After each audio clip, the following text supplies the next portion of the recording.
Muy buenas tardes. Pues estábamos dando unos minutitos pasada la 1 de la tarde aquí en la Ciudad de México para iniciar nuestro seminario mensual de investigación participativa basada en la vinculación universitaria con la comunidad de nuestra Universidad Nacional Autónoma de México. Estamos en la Facultad de Ciencias Políticas y Sociales, desde el Centro de Estudios Sociológicos, y este seminario tiene apoyo del proyecto financiado por el Programa de Apoyo para la Investigación y la Innovación Tecnológica PAPIT de la UNAM. También participa la Red Mexicana de Aprendizaje Servicio Solidario. La doctora Susana Ochoa y Adriana Reinaga están aquí en representación, y probablemente algunas otras personas de la red que no identifico por cómo están conectadas, pero que también han manifestado interés, y les doy la más cordial bienvenida. También participa la Red de Prácticas Artísticas y Ciencias Sociales en este esfuerzo, y pues las personas que están en este seminario por primera vez sean bienvenidas, quienes llevamos tiempo trabajando también sean bienvenidas. Y bueno, me faltaba mencionar que este seminario también forma parte de los esfuerzos del Nodo Latinoamericano del Consorcio Knowledge for Change, eh, o Conocimiento para el Cambio, que nos presentaron precisamente la sesión pasada. Y puede ser que haya el día de hoy personas conectadas de distintas latitudes, también de Colombia. Entonces, sean muy bienvenidas. El día de hoy tenemos una sesión de lujo y que estamos preparando y esperando desde hace tiempo, y que además pues se conmemora en un momento importante, muy cerca del Día Internacional de las Niñas y los Niños. Y la doctora Selene Aldana Santana, también de casa, del Centro de Estudios Sociológicos, a quien le agradezco y le doy la más cordial bienvenida al seminario, ha preparado para nosotros esta sesión sobre María Cristina Salazar y la investigación acción participativa con niñeces trabajadoras. Entonces, les voy a presentar a Selene, que es socióloga feminista, es licenciada en sociología por nuestra facultad, maestra en sociología por la Universidad Autónoma Metropolitana y doctora en ciencias políticas y sociales también por esta facultad. Ella es profesora de tiempo completo en la Facultad de Ciencias Políticas y Sociales y en el programa de maestría y doctorado en Trabajo Social de la UNAM. Es coordinadora del proyecto de contraintervención educativa, la participación femenina en la sociología. Es coordinadora del cuaderno de trabajo, la participación femenina en la sociología clásica, y autora también de el cuaderno La participación femenina en la sociología funcionalista e interpretativa, coautora del fanzine Las Marxistas Recargadas, editado por la Fundación Rosa Luxemburgo. Y además es una queridísima y admiradísima amiga y maestra. Así que, Selene, muchísimas gracias, bienvenida, y te doy la palabra para exponer. Muchas gracias, Ceci. Muchas gracias por la invitación. Yo muy contenta, muy entusiasmada.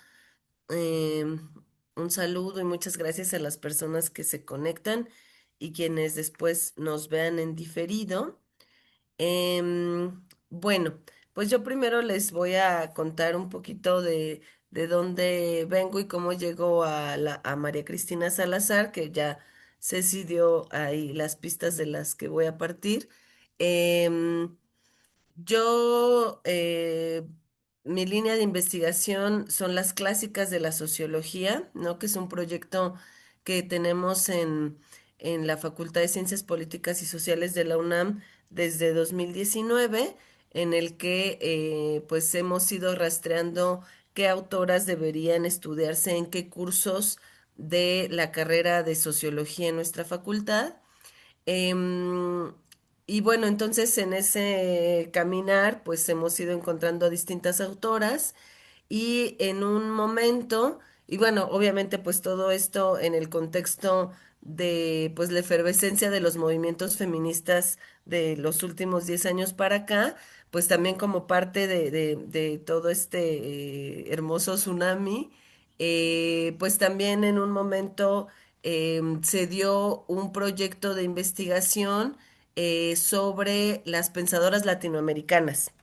Ese coordinado por Márgara Millán, Verónica López, que es la coordinadora del CELA, y Regina Crespo. Entonces, bueno, también me invitan a participar en ese proyecto que ya tiene 3 años y medio. Y bueno, pues esa es la oportunidad también pues para virar, ¿no? Pues claro, ¿no? Intereses que también me habían surgido a partir del otro proyecto de las clásicas de la sociología, que es la pregunta de, ¿y dónde están nuestras clásicas, ¿no? ¿Cuáles serían las clásicas de la sociología en América Latina? Entonces, en el marco de esos dos proyectos, pues, y también con la compañía de otras compañeras, pues, colombianas, ¿no? Aquí está la profesora Ángela Margot. Bueno, con ella también hemos participado en varios de estos proyectos, y también en el marco de un proyecto que es el proyecto Mary Jo Digan, que muy recientemente acaba de salir publicado un libro se llama Más allá del canon, pensadoras sociales, mujeres pensadoras sociales, una cosa así, acaba de salir publicado. Hago el comercial, el 22 de mayo vamos a hacer presentación de ese libro y habrá transmisión. Entonces, también a partir de aquel proyecto, a través de la profesora Ángela y de la profesora Jenny Ramírez de la Universidad Nacional de Colombia, pues yo voy encontrando al personaje de María Cristina Salazar, ¿no? Entonces, mi acercamiento a este tema no es porque tenga yo experiencia haciendo investigación, acción participativa, sino más bien a través de estos proyectos que tienen que ver como con historia de la sociología, ¿no? Historia de la teoría sociológica también. Y en esto de la recuperación de las clásicas de la sociología y las clásicas latinoamericanas, pues entonces yo encuentro el personaje de María Cristina Salazar también a través de otro papit, que es el que lleva la profesora Ángela, donde en términos metodológicos, pues la IAP es importante, ¿no? Y entonces hemos tenido sesiones pues para explorar qué es la IAP y bueno, pues como que todos estos caminos me llevan a conocer a María Cristina Salazar. Entonces, bueno, pues la he ido investigando en el marco de este proyecto de las pensadoras latinoamericanas, ¿no? Entonces, bueno, pues es una investigación en curso que estoy haciendo junto con la profesora Jenny Ramírez de la Universidad Nacional de Colombia. Y pues lo que presento acá son pues algunos, pues alguna sistematización, ¿no? De algunos aspectos que he ido encontrando. Yo cuando empecé con la autora, pues no sabía que me iba a encontrar con esto que me ha resultado tan fascinante de la sociología de las infancias, ¿no? Y bueno, encontrarme con que ella es una autora fundamental, ¿no? En estos estudios y una autora muy importante también para el pensamiento latinoamericano en esas áreas, ¿no? Entonces, bueno, pues Ceci por eso me ha invitado pues, a compartir esta sesión para pues, que conozcamos un poco a María Cristina Salazar, que aunque es un personaje muy importante, a final de cuentas, en la historia de la sociología en Colombia y de la historia del trabajo social en Colombia, pues en realidad, y digamos que no es una autora que nos quede tan lejana, ¿no? Ella vivió del 31 al 2006 y aún así, ya ha habido un proceso, ya hubo un proceso de borradura acerca de su obra y de su memoria, ¿no? Entonces, a pesar de que en sus años como docente fue un personaje muy importante, pues tras su muerte, muy rápido viene un proceso de borradura y apenas muy recientemente se empieza a recuperar, pero sigue siendo incipiente, ¿no? La recuperación. Entonces, bueno, yo voy a platicarles un poco de lo que he encontrado acerca de sus investigaciones con niñeces, que es muy interesante, ¿no? Bueno, no pude estar lamentablemente en la sesión pasada del seminario, pero vi la grabación y bueno, vi que se abrieron unas vetas de debate muy interesantes. Entonces, yo voy a empezar ahora, no voy a empezar de inmediato a hablar de María Cristina Salazar, sino que voy a empezar con un primer momento sobre cómo he ido entendiendo yo qué es la IAP, ¿no? Y para esto me voy a basar en, em, en un texto que conocí en uno de los seminarios de la profesora Ángela, que es un texto de, bueno, a través de ese seminario conocí a este autor, ¿no? Este joven sociólogo argentino, Nicolás Armando Herrera Farfán, ¿no? Que tiene varias cosas sobre IAP muy interesantes. Por ahí incluso un documentalito muy bueno. Entonces, bueno, y entonces algo que he encontrado interesante en él es que como que sistematiza cómo planteaba esa generación que giró, digamos, el personaje que más conocemos es Orlando Falsborda, pero era un grupo de amigos, un grupo de compañeros investigadores, cómo trazaban ellos, cómo iban generando el discurso acerca de qué es la IAP a lo largo de la segunda mitad de los setentas y los ochentas, ¿no? O sea, como que él busca esos textos como que medio fundacionales de la IAP para ver cómo estaban planteando la propuesta en aquellos primeros años, ¿no? Que desde entonces sabemos que ha pasado muchísimo en la historia de la IAP. Entonces yo voy a recuperar sistematizaciones que ha hecho Nicolás Herrera de cómo fraseaban, cómo planteaban la IAP en aquellos primeros años de sistematización. Em, y algunos textos directos de Orlando Falsborda que son de esos mismos años, ¿no? Entonces, bueno, pues tenemos que la investigación acción participativa como tal, ¿no? Le empiezan a llamar así a partir del Congreso de Cartagena de 1977, ¿no? Entonces, hay una experiencia previa que es el grupo de investigación La Rosca, ¿no? Entonces, es un grupo de investigación que va del 70 al 75.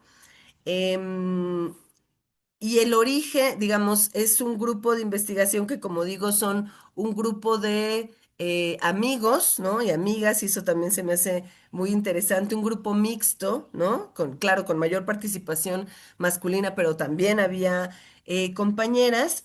Entonces, son sociólogos, en menor medida también sociólogas, que han sentido una profunda incomodidad frente a la sociología hecha en la academia, ¿no? Son profesores que han tenido plazas universitarias, siguen teniéndolas, y han experimentado esa incomodidad frente a cómo se hace sociología en la academia, ¿no?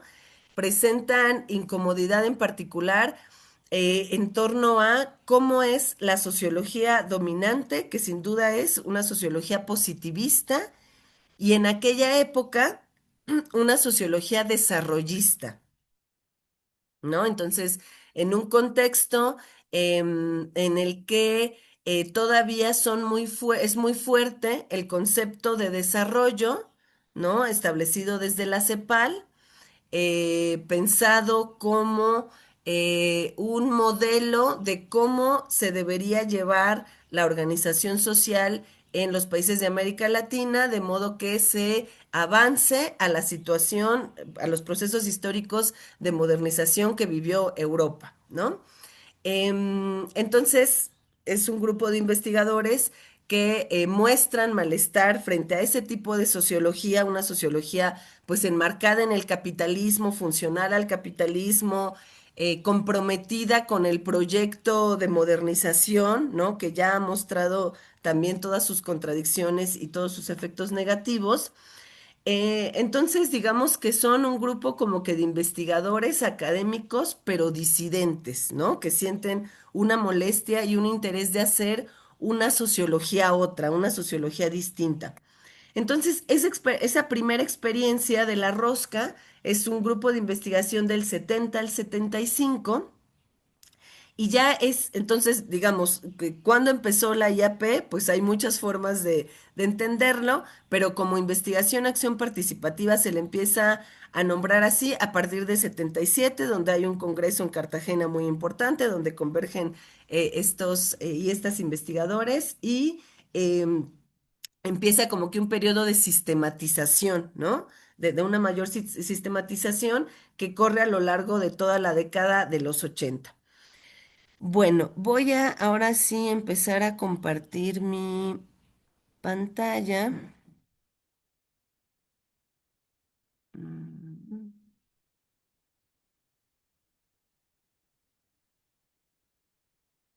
Sí está corriendo ya mi... Ya se Ya ve. corre, sí, ¿verdad? Gracias. Bueno, entonces esto es lo que voy a... La ruta de mi charla, ¿no? Primero voy a hablar un poco de la IAP, que es esto con lo que he empezado. Perdón. Luego voy a hablar muy poquito, ¿no? Por cuestión de tiempo, algunos datos biográficos de María Cristina Salazar para dar el mayor tiempo a hablar un poco sobre, bueno, ahí puse sus investigaciones con menores trabajadores, pero les voy a platicar en particular de una de esas investigaciones.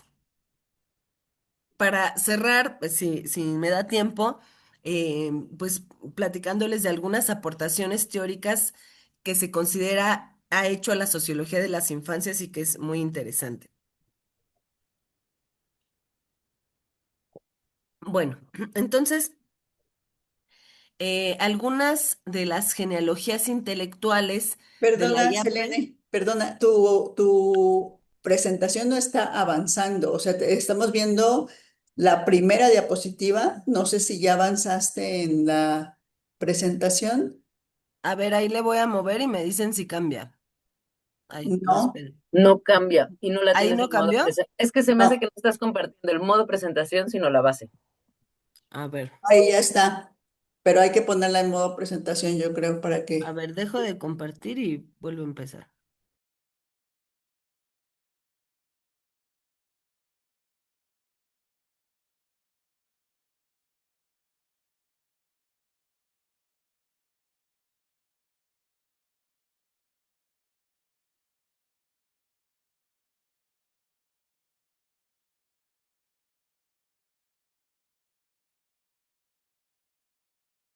Tienes tu micro cerrado, Cel, y yo creo que no tienes el mismo problema. A ver, muévete de una a otra.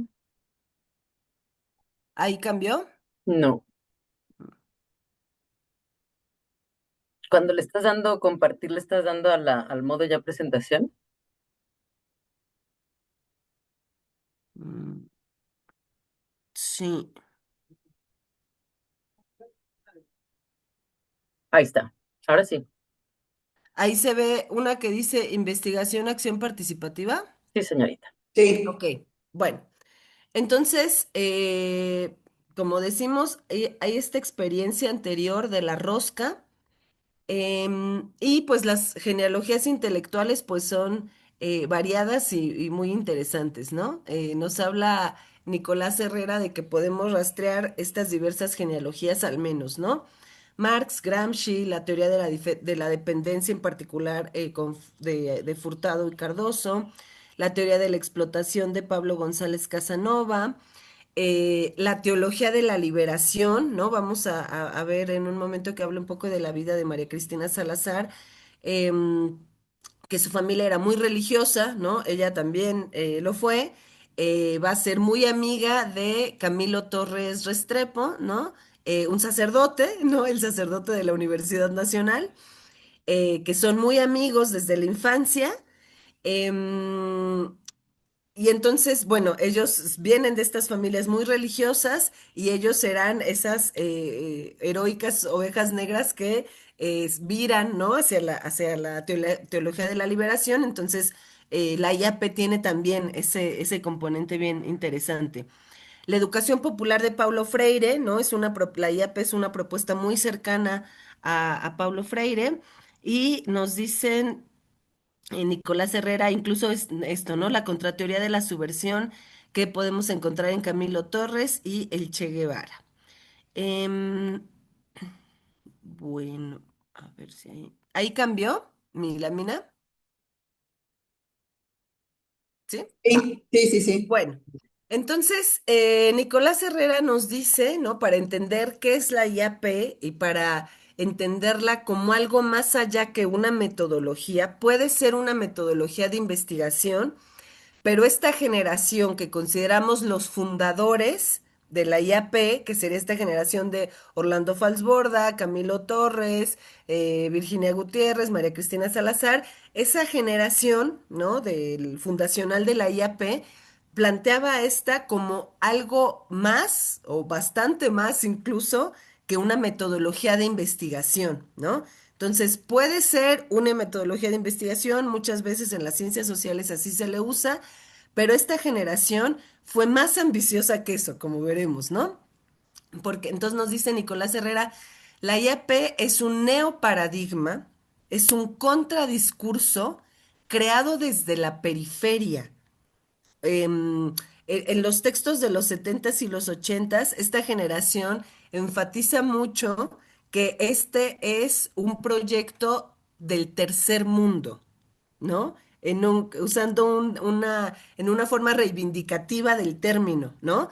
O sea, frente a esa noción de desarrollo que viene de agencias internacionales, obviamente dominadas por las grandes potencias eurocéntricas y de Estados Unidos, frente a eso, ellas están pensando este, este paradigma como algo propio del tercer mundo, ¿no? Como una forma incluso de autogobierno de las sociedades del tercer mundo.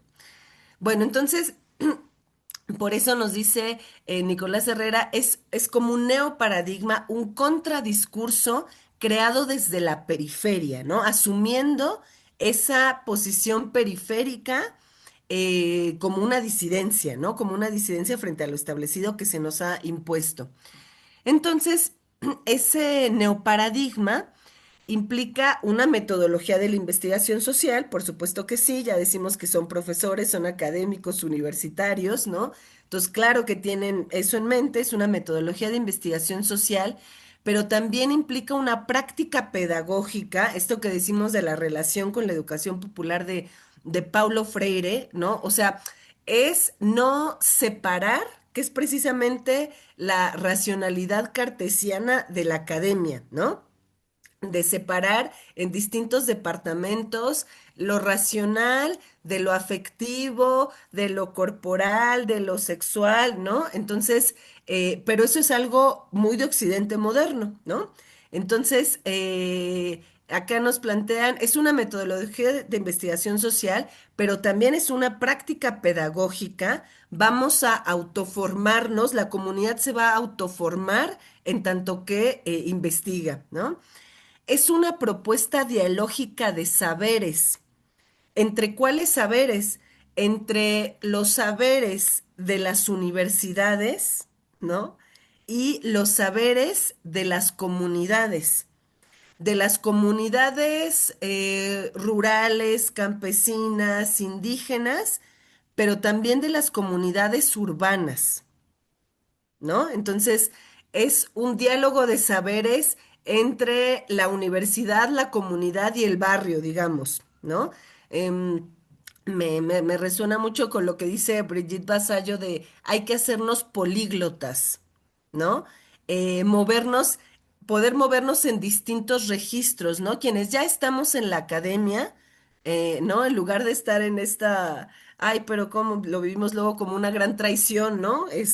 Porque al final de cuentas, pues sabemos que nos movemos en unas lógicas llenas de contradicciones, ¿no? Entonces aquel planteamiento es no renunciar al lenguaje académico, sino poder movernos en distintos registros, ¿no? Ser políglotas, poner en diálogo los saberes de la academia. Tampoco vamos a descartar todo lo que de mala manera nos impusieron, enseñaron de Occidente, ¿no? Algunos elementos los vamos a recuperar, pero los vamos a poner en diálogo con los saberes de Abya Yala, ¿no? Entonces, en un momento voy a leer una cita, un par de citas de Orlando Falsborda que son hermosas y que hablan de este diálogo de saberes, ¿no? Como para que nos demos una idea de entonces, esto es un proyecto que empieza por los orígenes de quienes lo están ideando, empieza en las aulas universitarias, pero las desborda. o pretende, ¿no? Lograr ese desbordamiento. La IAP, entonces, como una propuesta de transformación y autotransformación. La investigación es puesta al servicio de la transformación social, pero también de la autotransformación. Y Falsborda usa esta expresión de la IAP como una filosofía de la vida, que se me hace interesantísimo, ¿no? No, no una filosofía de vida, sino una filosofía de la vida. Y ahí caben varias interpretaciones, ¿no? De qué significaría eso, pero se me hace fascinante esa forma de frasearlo y que creo que acá, o sea, lo que se me hace contundente es esto de em, se proyectó para hacer algo más que una metodología de investigación social.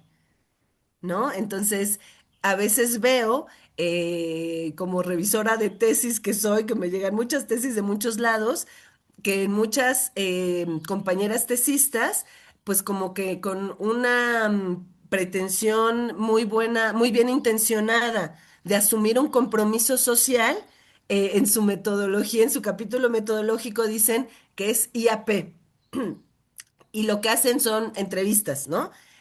Todo bien con las entrevistas, son tesis también hermosas, pero la IAP, pues como que pretende tener alcances mayores que eso, ¿no?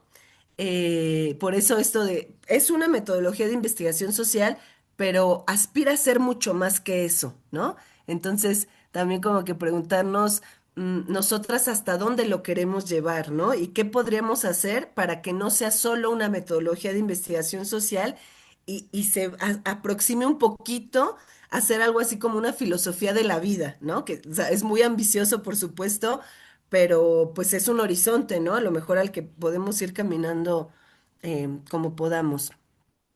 Mm, ahí cambió mi lámina. Va. Bueno, ahora me voy a ir, hice una laminita para cada palabra, ¿no? Como para ir descifrando esto de qué es la IAP. Em, investigación, acción participativa, ¿no? Entonces hice una laminita de cada uno para a ver si eso ayuda pues como que a poner puntos sobre las IES y abrir el debate, ¿no? Retomar algunos de los planteamientos de la sesión pasada. Bueno, en el punto de investigación, pues por supuesto se refieren a la creación de conocimiento, ¿no? Pero están planteándolo así, por eso digo, es algo, es un proyecto ambicioso, ¿no? Ambicioso en el mejor sentido de la palabra. Es un proyecto a mediano y largo plazo. Porque es un proyecto, entre otras cosas, es un proyecto de transformación de las ciencias sociales. Y eso es algo que solo se puede hacer a través de muchas generaciones, ¿no? Entonces, por eso usa Falsborda esta expresión de una refundación de la ciencia, ¿no? Vamos a refundar la ciencia, ¿no? Entonces vamos a sacar todo lo que no nos ha servido, todo lo que ha sido una reproducción de las desigualdades sociales y que ha estado en la ciencia, eso lo vamos a sacar para fundar una nueva ciencia y que esta vez sea una ciencia popular. ¿Y cómo entienden una ciencia popular? Bueno, pues una ciencia en la que los temas sean determinados por las necesidades y los problemas de los pueblos oprimidos y también de sus luchas, ¿no? Entonces, este doble reconocimiento de los pueblos de los pueblos como históricamente oprimidos, pero también como pueblos en resistencia, ¿no? Que tienen luchas. Y esas luchas tienen sus problemáticas y sus necesidades, y entonces la creación de conocimiento puede acompañar esas luchas. Entonces, los temas a investigar son determinados desde la comunidad, ¿no? Las necesidades y problemáticas de la comunidad, pero también lo que necesitan para continuar sus luchas. Y acá pongo aquí puse tal cual, como lo frasea Nicolás Herrera. Hay puntos en los que yo leo tanto a Herrera, que hace esta sistematización de textos de Falsborda y de Camilo, Y también al leer a Falsborda, pues hay momentos en que a mí todavía como que me salta la ceja, ¿no? Que todavía me causa algo de incomodidad. Y lo voy a ir diciendo en la exposición para que, a ver, luego también den su opinión el resto de compañeros, ¿no? Bueno, entonces aparece en Herrera esta expresión. Dice, se investigan sobre las necesidades, problemáticas y luchas de los pueblos oprimidos con el propósito de darles armas intelectuales y políticas para que defiendan sus intereses, ¿no? Entonces, bueno, la metáfora de las armas, que, ay, qué cosa, ¿no? Siendo colombianos y mexicanos y usar esas metáforas se me hace bien fuerte, ¿no? Pero bueno, aparte de la metáfora del conocimiento como arma, esto de les damos armas para que defiendan sus intereses, ¿no? Entonces, bueno, a ver cómo, porque también algo que pensaba preparando esta exposición es que me parece que, y viendo la grabación pasada en la que hablaban de las diferencias, los contrastes con el aprendizaje-servicio, con la investigación, acción basada en comunidad, yo algo que pensaba preparando esta exposición es que quizá no existe aún una propuesta epistemológica y metodológica libre de contradicciones. O sea que todas las propuestas metodológicas tienen sus limitantes, ¿no? Todas tienen sus discusiones abiertas. Em, y eso, ¿no? Que entonces yo encuentro que la IAP también todavía tiene sus contradicciones y no sé si sea posible o deseable una propuesta libre de contradicciones, ¿no? Pero bueno, pues hay cosas que pensaba también viendo la grabación pasada. Em, Acción, ¿no? El concepto de acción, nos dice Nicolás Herrera, ellos lo retoman directamente del concepto marxista clásico de praxis, que nos refiere a la relación dialéctica entre teoría y práctica para transformar la realidad. Entonces, praxis, como ese concepto marxista que articula tres momentos, por decir de alguna manera. Un análisis científico de la realidad, tenemos que saber cómo es la realidad, pero ese conocimiento tiene un propósito muy claro, ¿no? No es la curiosidad lo que lo mueve, ni es un fin en sí mismo.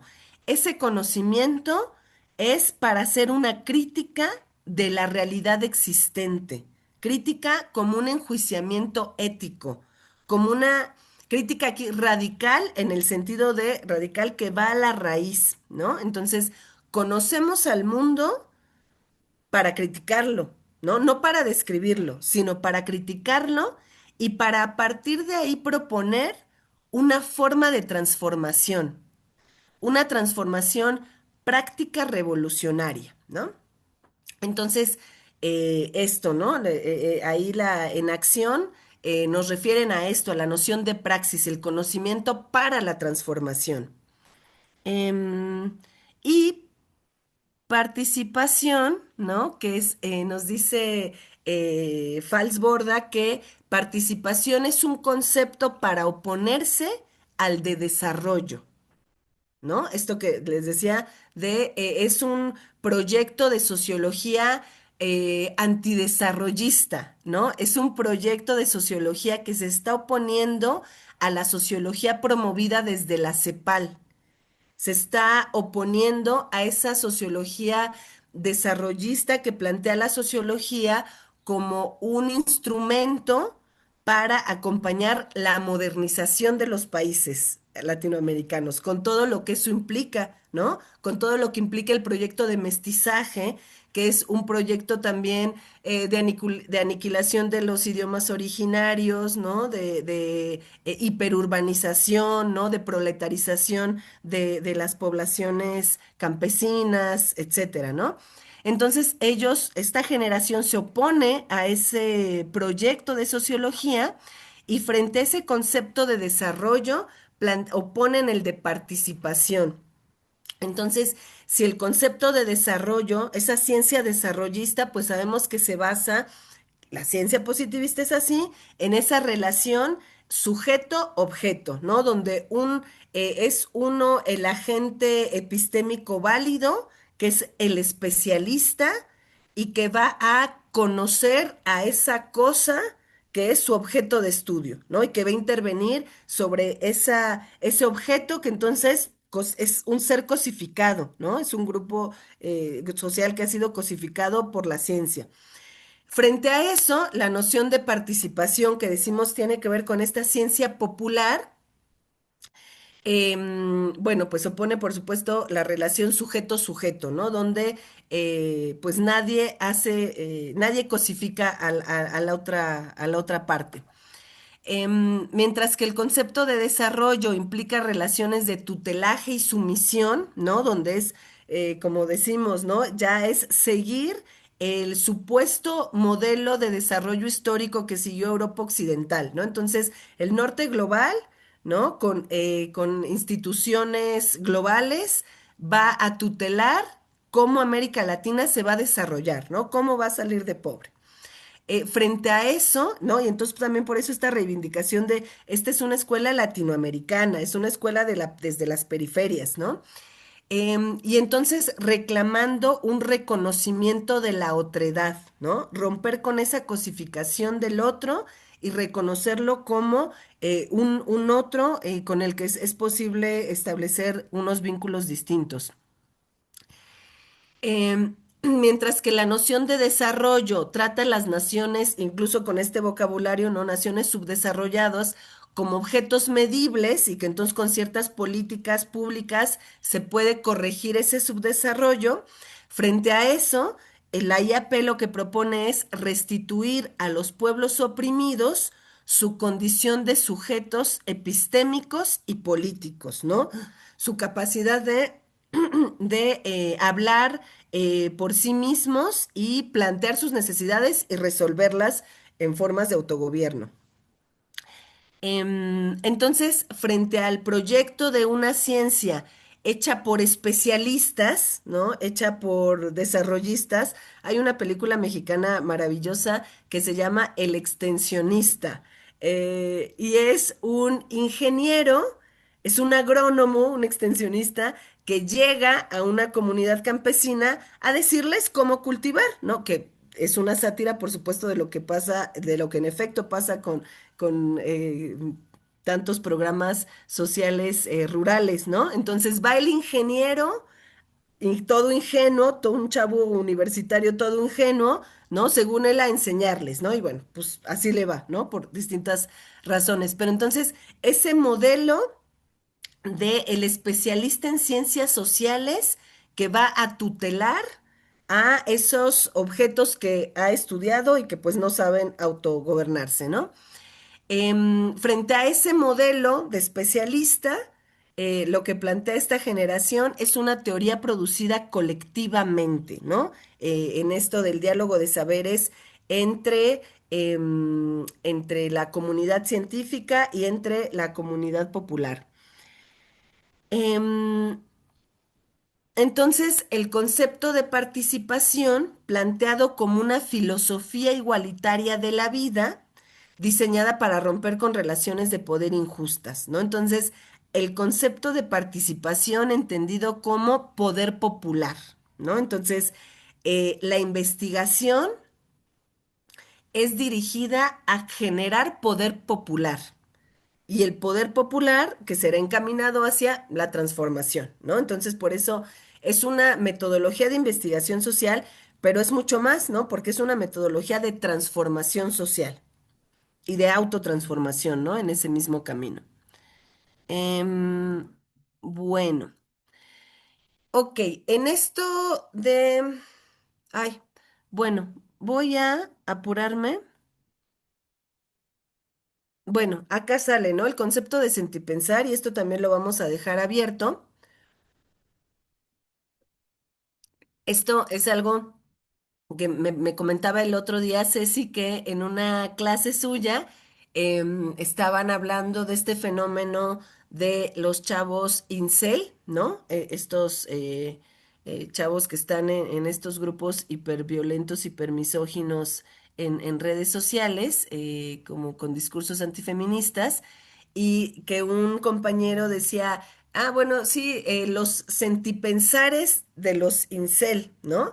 Y me decía que le había hecho mucho ruido, ¿no? Y me lo platicó y a mí, por supuesto, también me hizo mucho ruido. Entonces quedamos que era algo que también podíamos posicionar en la sesión, ¿no?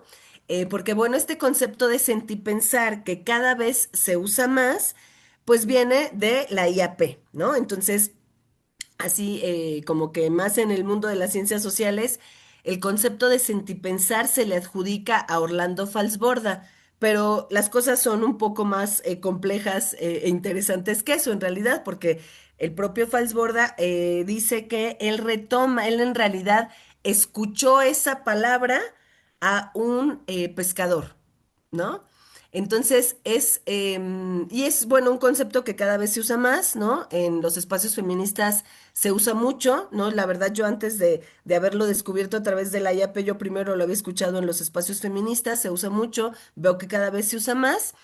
Y bueno, tiene esta genealogía, ¿no? Nos lleva a la IAP y nos lleva en realidad a un pescador colombiano, ¿no? Em, entonces, bueno, ese concepto de sentipensar, pues de algún modo condensa mucho de lo que es la propuesta de la IAP, ¿no? Porque es una noción que se posiciona contra la racionalidad dualista moderna cartesiana, ¿no? Esa racionalidad moderna que separa lo racional de lo afectivo, ¿no? Que afecta lo racional de lo corporal. Entonces acá en sentipensar, pues se están conjugando los dos, ¿no? Se está poniendo en una sola palabra esas dos que en la modernidad occidental se inventó que eran separadas. Entonces, sentipensar nos refiere a esta conjugación de razón y amor, cuerpo y corazón, ¿no? Esta idea, esta metáfora de pensar con el corazón y sentir con la cabeza. Y entonces, bueno, es muy hermosa la historia esta de que Orlando Falsborda se lo escucha a un pescador, ¿no? Que dice, estoy sentipensando con el río, ¿no? Entonces, bueno, eso, cuando me dijo Ceci lo de los sentipensares incels, me acordaba del origen, ¿no? De esto de es sentipensar con el río. Y pensaba, es que qué idea tan profunda, ¿no? O sea, qué sentir tan profundo. Esto, y por eso lo pensaba, esto del sentipienso con el río, como parte de este diálogo de saberes, pero este diálogo de saberes con el otro que me han dicho que es radicalmente otro, ¿no? Que es el río. ¿No? Nos han enseñado que el hombre, ¿no? Y la naturaleza están en dos polos opuestos, distintos, ¿no? Entonces eso de estoy siendo con el río, estoy siendo río, estoy siendo con el río, estoy sintiendo con el río, estamos haciéndonos uno, el río y yo, pues es romper, ¿no? Con la lógica moderna occidental y que sabemos que los pueblos originarios de Abya Yala y de otras muchas regiones, pues tienen esta visión del mundo, ¿no? Tienen esta cosmogonía de la interconexión de todo, ¿no? Y por supuesto es de allá, ¿no? Que puede venir de ese tipo de pensamiento que puede venir una metáfora así, ¿no? Y entonces pensaba que el de los incel, pues es un discurso de odio, ¿no? Entonces nos lleva como que a esa pregunta de, bueno, los discursos de odio son sentipensares, y pues yo creería que no, ¿no? Porque los discursos de odio, pues casi siempre son manipulados, ¿no? Vienen desde ciertos intereses, ¿no? Que manipulan a personas que están en posiciones vulnerables muchas veces. Entonces, es un discurso que viene de la manipulación y es todo lo contrario de un diálogo con algo, ¿no? Es una cerrazón con una idea abstracta de nosotros, ¿no? Un nosotros inventado. Y la noción de sentipensar alude a este diálogo de saberes, ¿no? Este diálogo de saberes con el otro que es radicalmente otro, ¿no? El diálogo con la montaña, con el río, o con mi gatita, ¿no? No sé, cosas que pensaba de esto de los incel y el sentipensar, que bueno, es un concepto como con muchas implicaciones, ¿no? que nos da mucho para comentar. Bueno, me voy a ir. Bueno, ahora sí, voy a saltarme, ¿no? Para llegar al punto, a los proyectos de María Cristina Salazar con las niñeces, ¿no? Bueno, nada más como datos muy rápidos, relevantes de María Cristina Salazar. Pues contarles que ella pues viene de una élite capitalina de la ciudad de Bogotá. Tuvo dos abuelos muy notables en Bogotá, ¿no? Uno liberal y otro conservador.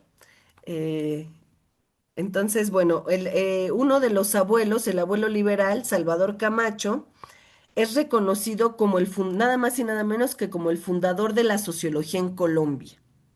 ¿No? Entonces, María Cristina Salazar es nieta del que se reconoce como el gran fundador de la sociología en Colombia. Y por otro lado, el otro abuelo, que era un político conservador, fue Félix María Salazar Restrepo, ¿no? Entonces, bueno, nos habla de que viene de una familia de mucho capital cultural, ¿no? También de bastante capital económico, una chica, pues, por supuesto, privilegiada. Como ya decíamos, desde su niñez entabla amistad con Camilo Torres, ¿no? Las familias son amigas y bueno, pues esa es una amistad que los acompañará toda la vida y que harán cosas importantes, ¿no? A partir en términos políticos y también de las ciencias sociales. Ella estudia el doctorado en sociología en Washington, ¿no? Viaja a Estados Unidos para estudiar el doctorado. Entonces, es la primera mujer colombiana con estudios de doctorado en sociología, ¿no? Entonces, por eso se le reconoce así como la primera socióloga colombiana. Y sí, se puede afirmar en esos términos porque en efecto fue la primera que tuvo un título de socióloga, ¿no? Aún antes de que existiera una carrera así en Colombia, porque ella se va a estudiar a Estados Unidos. Y bueno, pues a su regreso va a tener una trayectoria muy importante en diversas universidades, en particular em, en la universidad, en la Pontificia Universidad Javeriana, será fundadora de la Facultad de Trabajo Social y de la Facultad de Sociología. Y también hace parte de la primera generación del Departamento de Sociología en la Universidad Nacional de Colombia, ¿no? Entonces, es fundadora de la sociología en dos universidades distintas en Colombia, ¿no? Entonces, bueno, pues tiene un papel muy relevante en la historia de la sociología en Colombia y también del trabajo social, ¿no? Ya en la última parte de su vida ya se va a concentrar en realidad en el Departamento de Trabajo Social. Em, bueno, ya cuando entra a la Universidad Nacional invitada por Camilo Restrepo, Camilo Torres, perdón, entra a dar clases, ahí conoce a Falsborda, de quien, bueno, pues serán compañeros de vida por el resto de sus años. Y también como dato, pues que siempre es relevante, en el 79 María Cristina Salazar es encerrada en la cárcel porque se le vincula con la guerrilla del M-19. Va a resultar absuelta, pero estará 14 meses en la cárcel, ¿no? Y durante esos meses también reseña que organizó círculos de lectura, ¿no?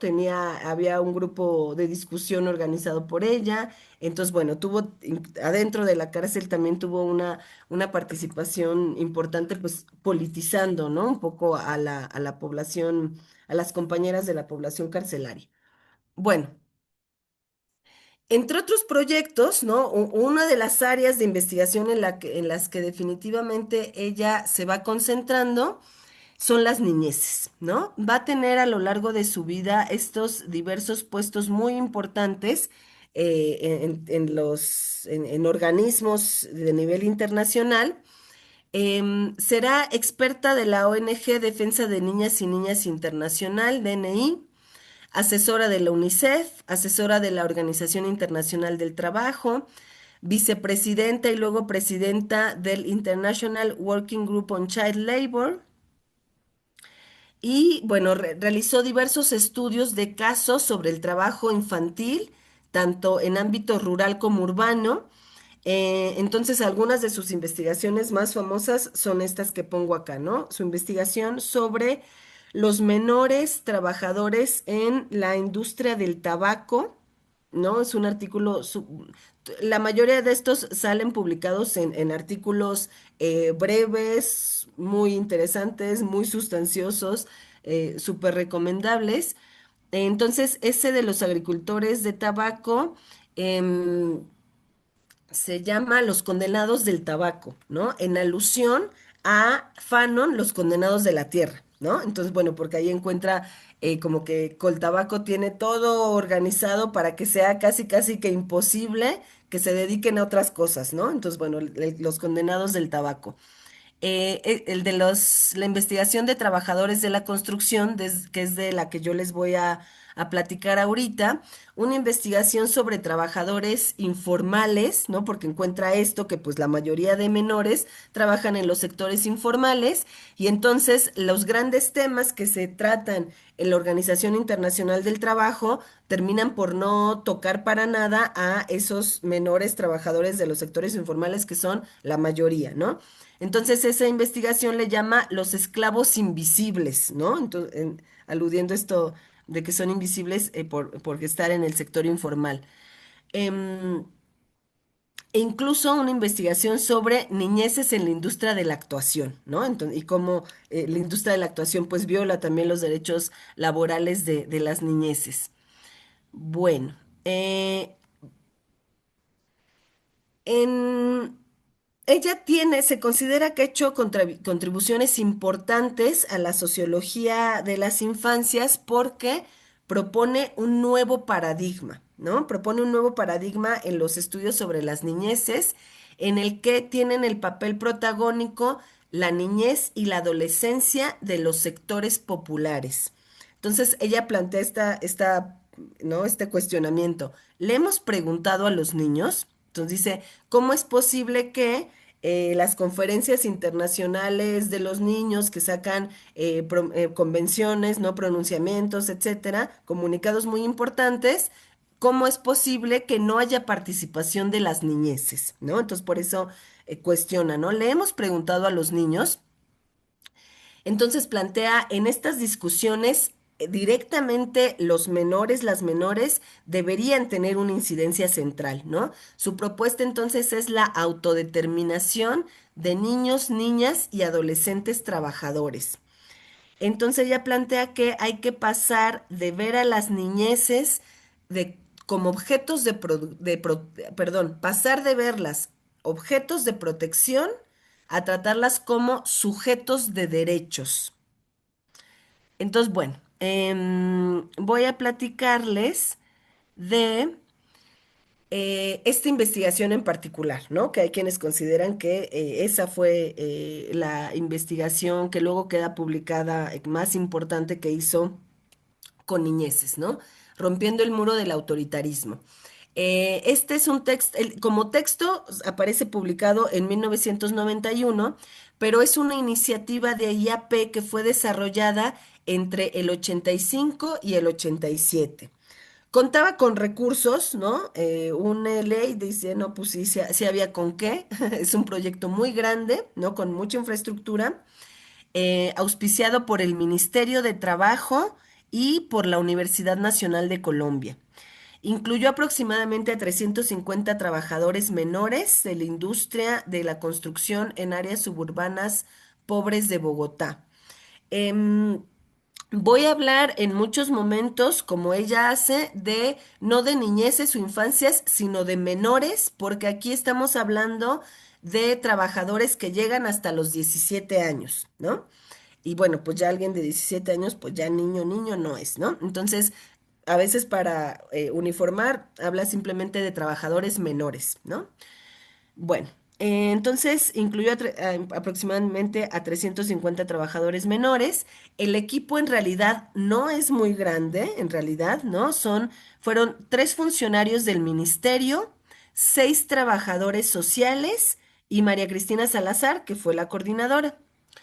Em, bueno, los objetivos, y como ven, es una lista súper larga y así la quise poner porque Bueno, contarles que el artículo es muy interesante, pero a veces no es quizá todo lo ordenado, ¿no? Que nos exige la academia del 2026, ¿no? Entonces, también encuentro eso, ¿no? Que parte de la propuesta es una escritura pues un poco más libre, ¿no? Incluso un planteamiento de la investigación que no es tan estricto, ¿no? Que en muchos elementos está medio indeterminado y que así se plantea, ¿no? Entonces, por eso hice esta lámina de objetivos, porque luego, después de enumerar muchos objetivos, dice, bueno, y las metas y los pasos, pues ya se irán viendo, ¿no? Ya se irán viendo con el proceso.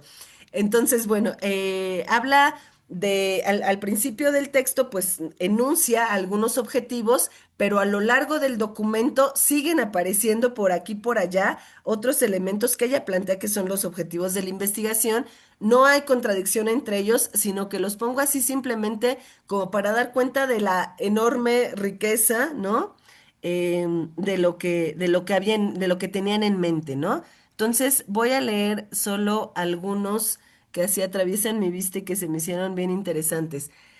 Uno de los objetivos es generar conciencia de clase entre los menores, favorecer formas descentralizadas de organización social y política, promover un movimiento social organizado por los mismos trabajadores jóvenes, ¿no? Promover un movimiento social. Así ese es el objetivo del proyecto, ¿no?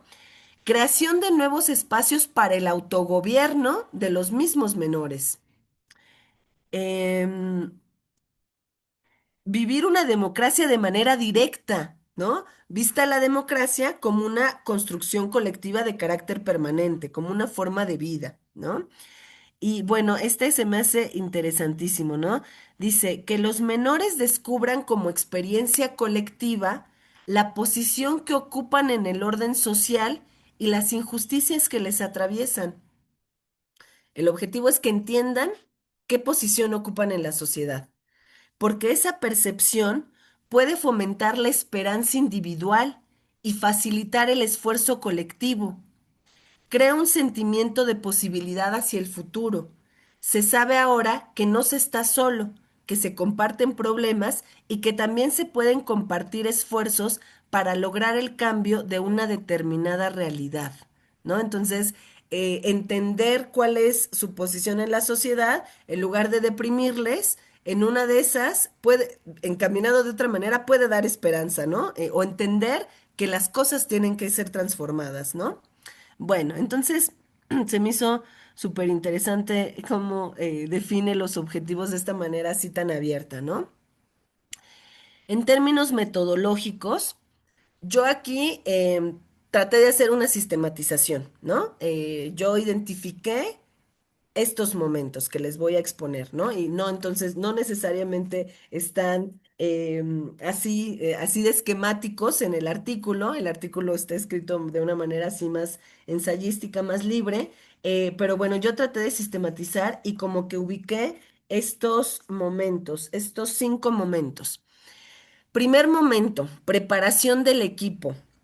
Esto, y con esto se refiere a informarse de los diversos informes sobre trabajadores menores, ¿no? Esto es, ya habían, por supuesto, un estado del conocimiento, ya existían investigaciones sobre trabajadores menores. Muchos de esos trabajos habían sido hechos por la propia María Cristina Salazar, ¿no? Entonces era dárselos a conocer al resto del equipo y nos habla de preparar al equipo, prepararon al equipo en IAP, ¿no? O sea, como que le dieron formación teórica metodológica, nos dice a través de varias sesiones, ¿no? Sin especificar más del contenido de las sesiones, la metodología, solo nos habla de varias sesiones. Segundo momento, ubicar a menores con quienes realizar el proyecto. Y entonces acá se ubicó e invitó a menores trabajadores a través de los centros comunitarios del Departamento Administrativo de Bienestar Social en Bogotá. Y ahí hay un programa especial de atención al menor trabajador. Entonces recurren a ese programa para pues captar a algunos menores interesados. María Cristina Salazar siempre habla de niños, ¿no? De menores trabajadores, como en masculino. Y bueno, sí los datos que nos arroja, pues sí parece ser que al menos en la industria de la construcción, sí son muy mayoritariamente niños varones, ¿no? Bueno. Em, también acudieron a las escuelas de los barrios aledañas a estos centros, ¿no? Para buscar menores que quisieran participar.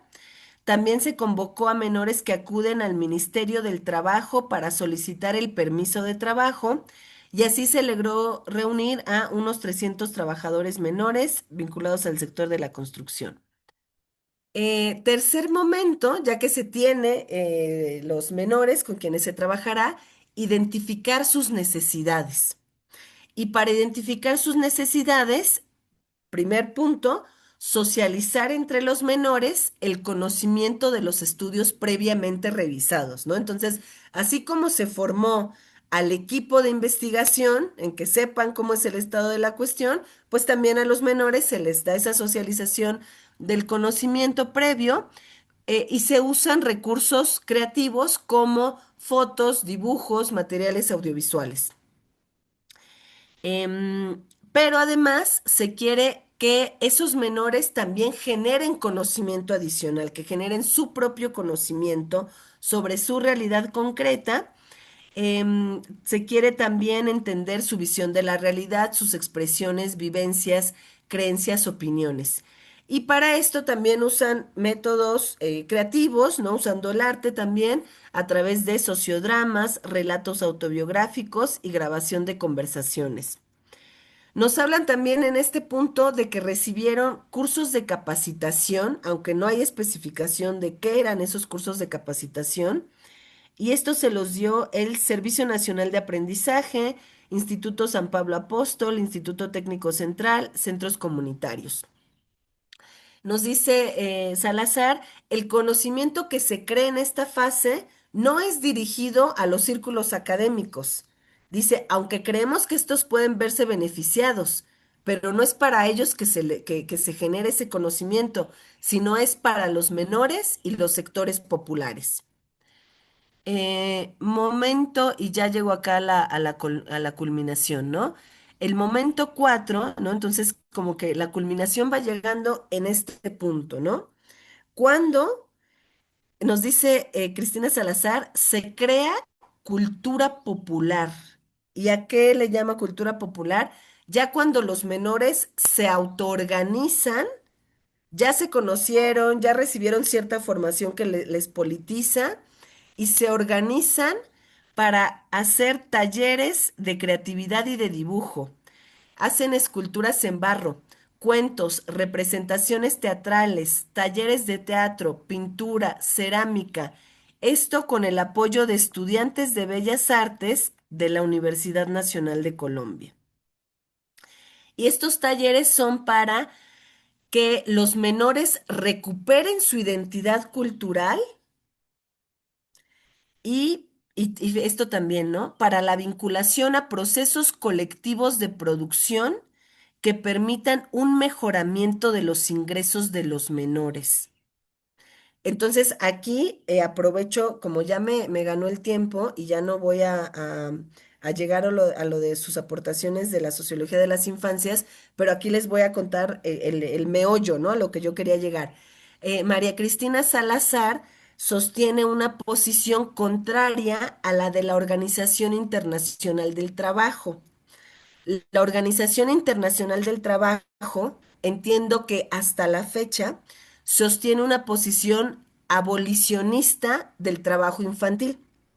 Esto es, ve al trabajo infantil como absolutamente perjudicial para las niñeces y por lo tanto hay que erradicarlo del todo y entonces no acepta como interlocutores a los sindicatos de trabajadores de menores.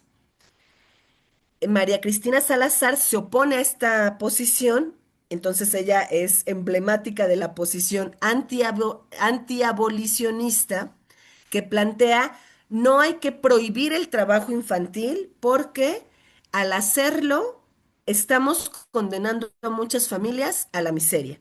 porque en América Latina muchas familias dependen del trabajo infantil. Entonces, plantea Salazar que la OIT tiene una posición eurocéntrica en la que piensa el trabajo infantil como si siempre hay un explotador externo. Hay un burgués que explota a ese menor, pero nos dice Salazar, pero en América Latina muchas veces esos explotadores, entrecomillados, serían los propios papás.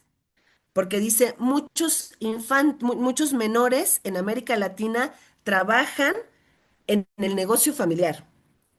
¿No? Trabajan en el taller artesanal de la familia, ¿no? O trabajan en el pequeño negocio de la familia.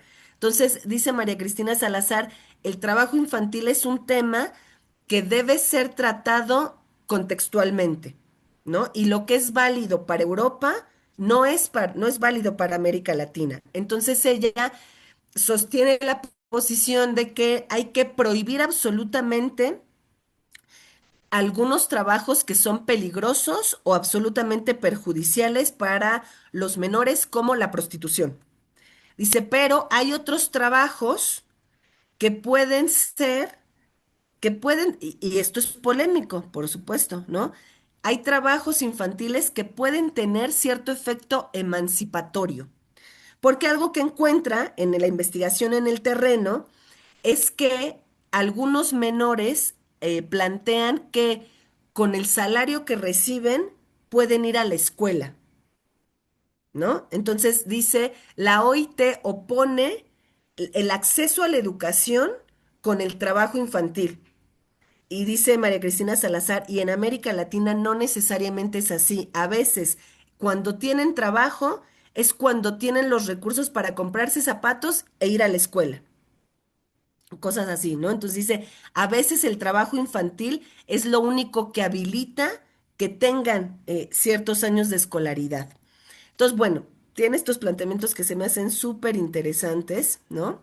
Y entonces por eso el enfoque remata en esto, ¿no? La investigación, y parte de la intervención a la que lleva la investigación es vincular a menores a procesos colectivos de producción que permitan un mejoramiento de los ingresos de los menores.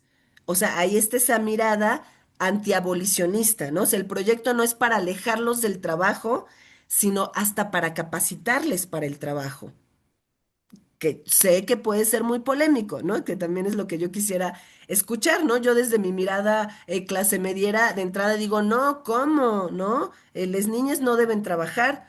Em, pero no pienso, por ejemplo, en los talleres de alebrijes en comunidades de Oaxaca, ¿no? Donde las niñeces son súper importantes porque ponen los puntitos en los alebrijes y que eso es necesario para la sobrevivencia de esa familia, ¿no? Entonces dice Salazar, estas políticas abolicionistas no transforman las condiciones sociales que llevan a los niños a tener que trabajar, ¿no? Entonces dice, en lugar de penalizar el trabajo infantil, habría que transformar el sistema para que no haya niños en condiciones de tener que tener trabajo explotado, ¿no?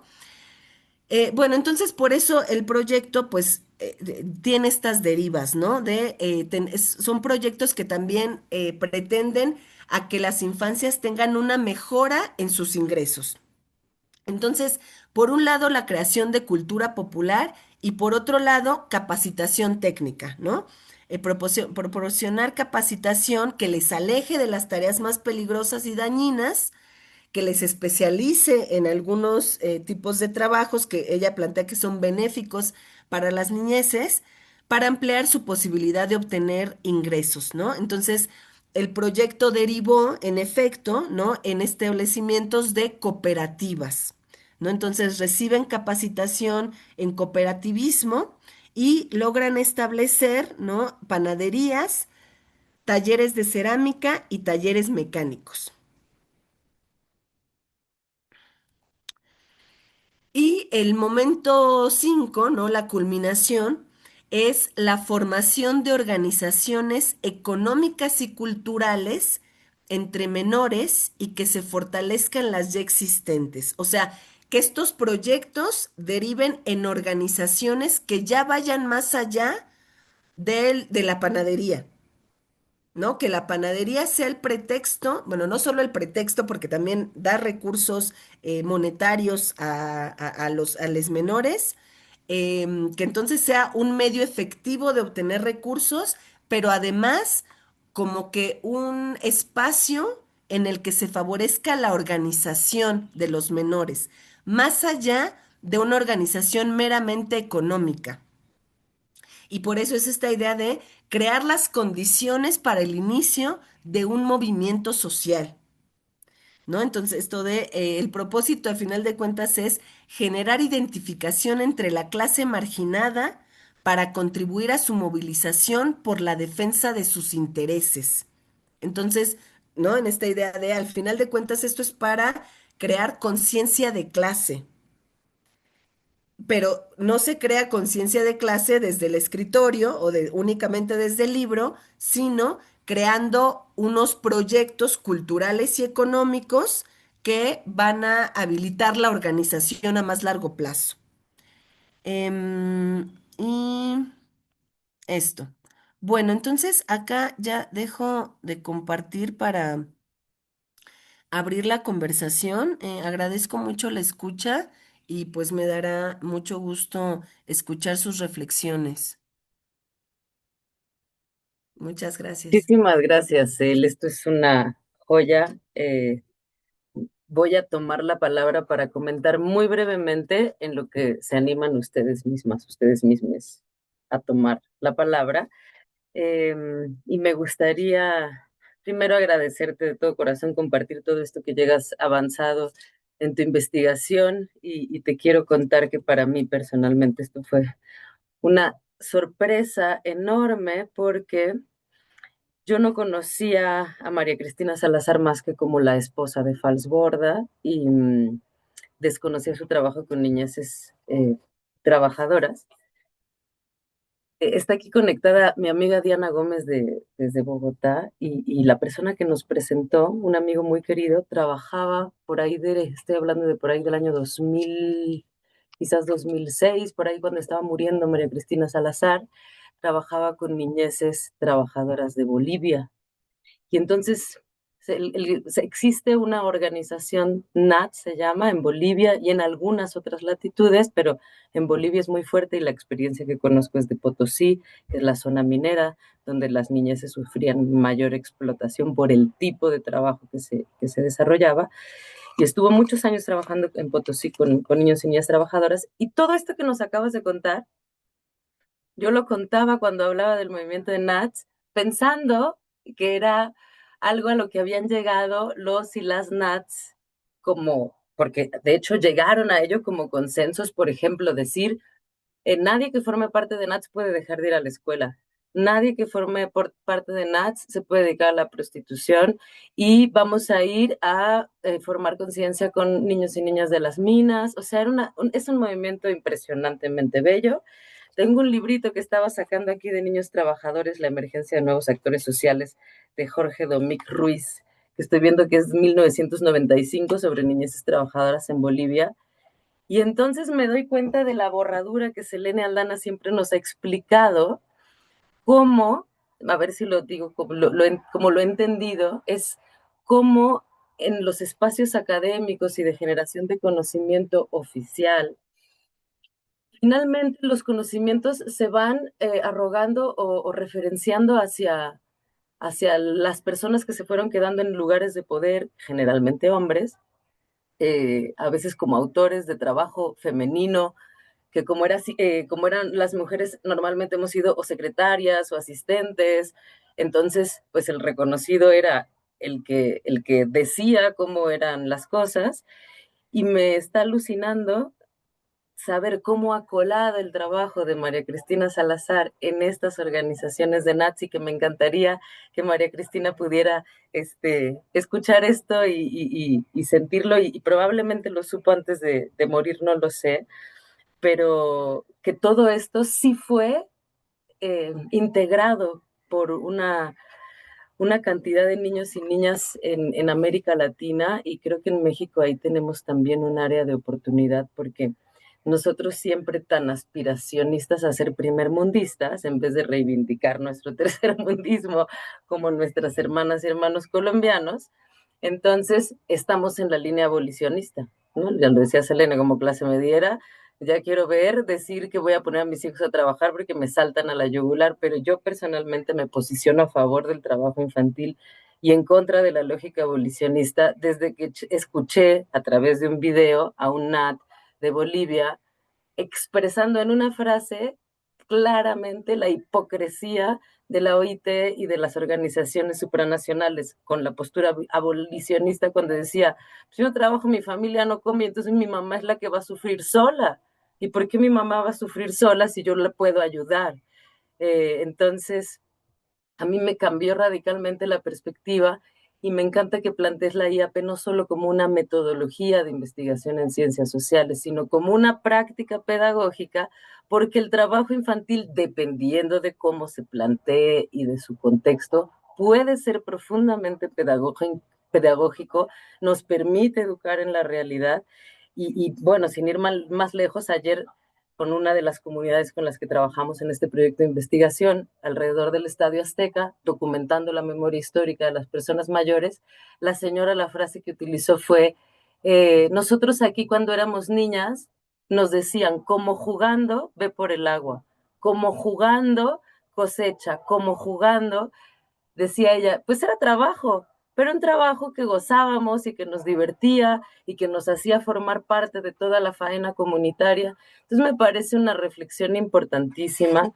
y la quiero posicionar en este proyecto de investigación en congruencia con lo que plantea María Cristina, estos que a lo mejor parecen desordenados, pero me siento tan yo en este tejido de pasos a seguir, porque como ustedes saben, estamos trabajando en vinculación con un proyecto de educación indígena intercultural del pueblo Wixárika y el pueblo Nayeri en la sierra occidental de nuestro país.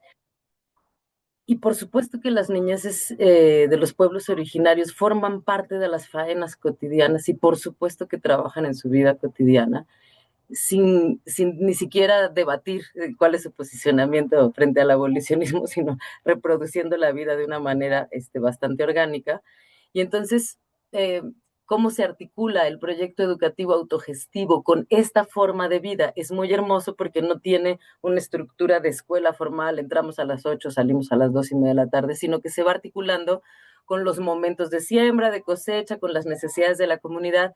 Y ahora decías, por ejemplo, de las cooperativas que María Cristina impulsaba y precisamente en el proyecto educativo se está impulsando panaderías, se están impulsando talleres de cerámica, talleres de carpintería. Entonces, quisiera posicionar este tema no como algo de los 70s, en lo que y algo superado, sino algo que nos convoca urgentemente a debatirlo desde todas estas posiciones que propone Selena en el estudio de María Cristina Salazar.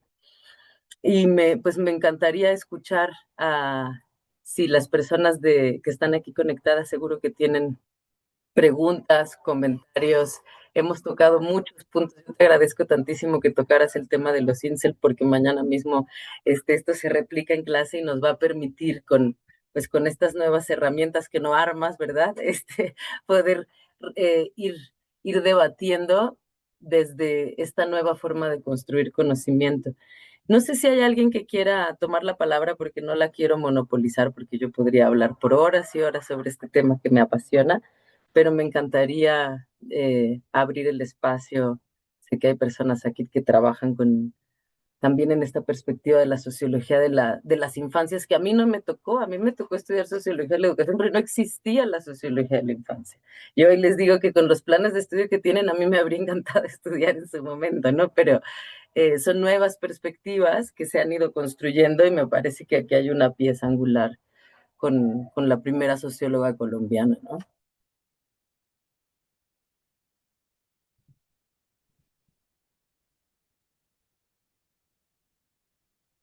¿Cómo ven? ¿Alguien se anima a participar desde los puntos que se han planteado? Puede ser, este, hemos discutido desde la sesión pasada, pues, los límites y los alcances de distintas metodologías.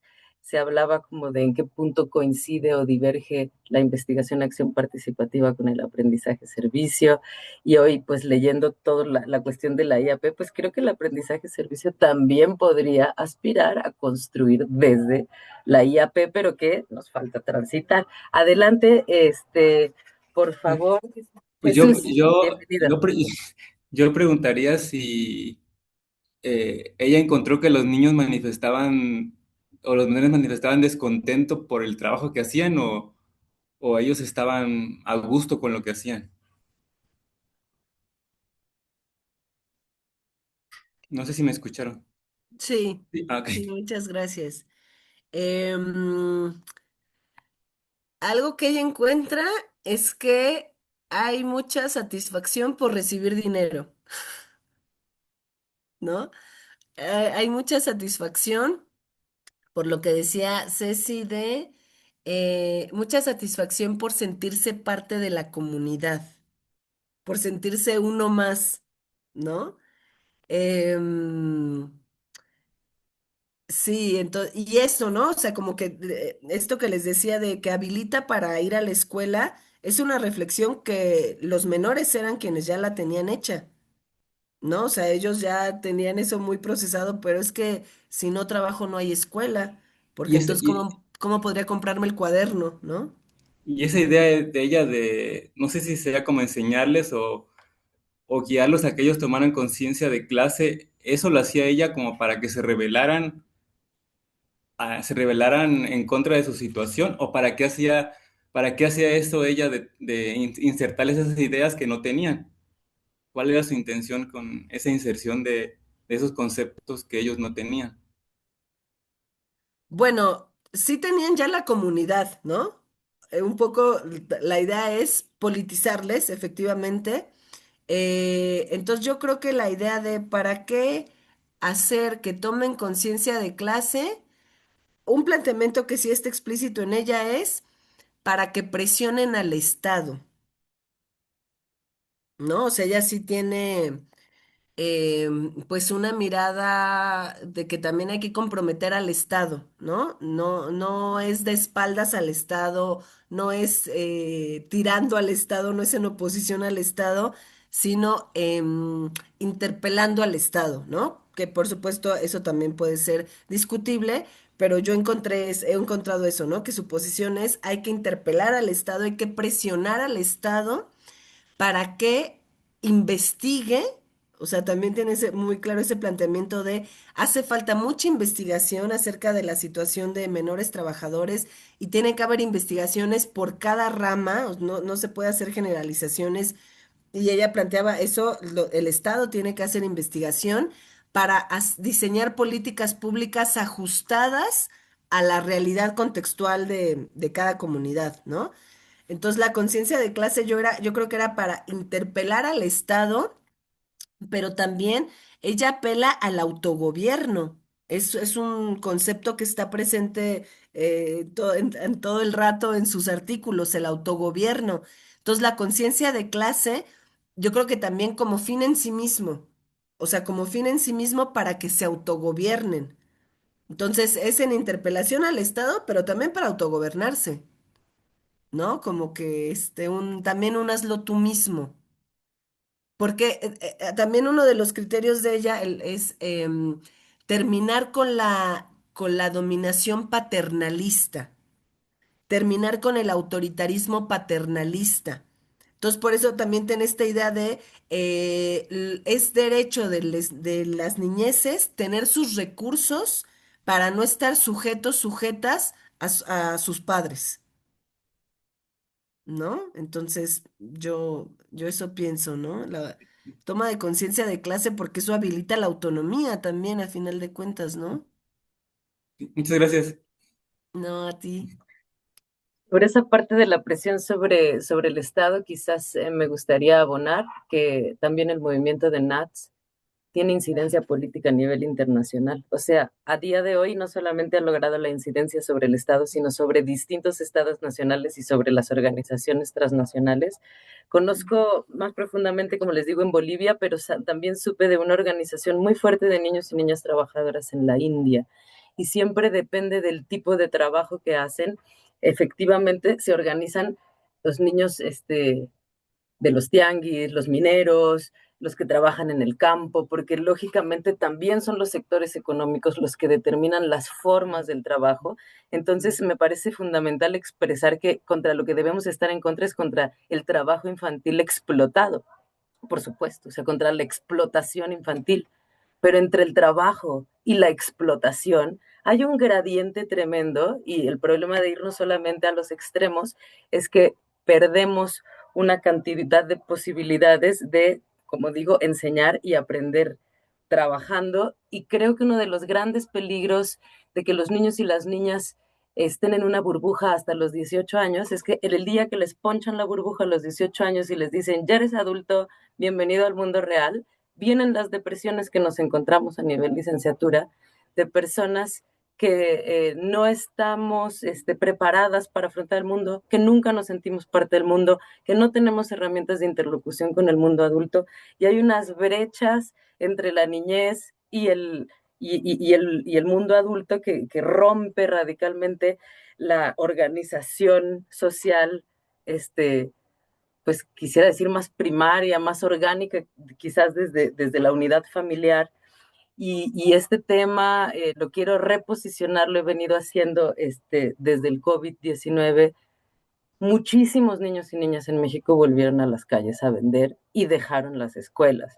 Entonces me parece que esta es una línea fundamental de trabajo para profundizar y me gustaría pues seguir dándole espacio para que puedan intervenir, reflexionar sobre pues también los chicos, las chicas, las chicas que están trabajando en este proyecto y que hemos estado trabajando con niños y niñas, pues contarles, por ejemplo, que en este momento estamos organizando, acompañando el proceso organizativo de la séptima Asamblea Nacional en Defensa del Agua, la Vida y el Territorio, que por primera vez se va a llevar a cabo en el estado de Nayarit, y nos plantea el reto de acompañar el proceso de documentación de la conflictividad socioambiental en la zona y la problemática del agua que se vive en las comunidades indígenas, porque esta es una iniciativa del Congreso Nacional Indígena, del CNI.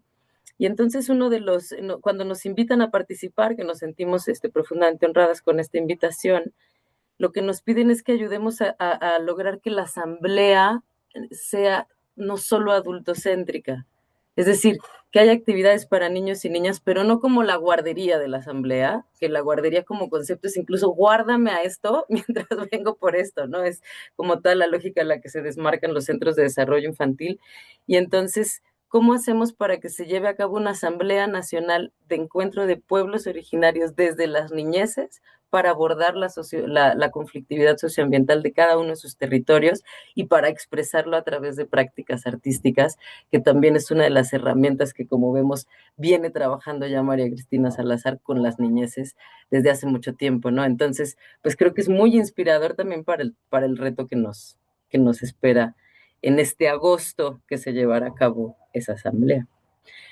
¿Hay alguna otra participación, pregunta, reflexión, comentario? Alondra, adelante, bienvenida, me da mucho gusto tenerte aquí.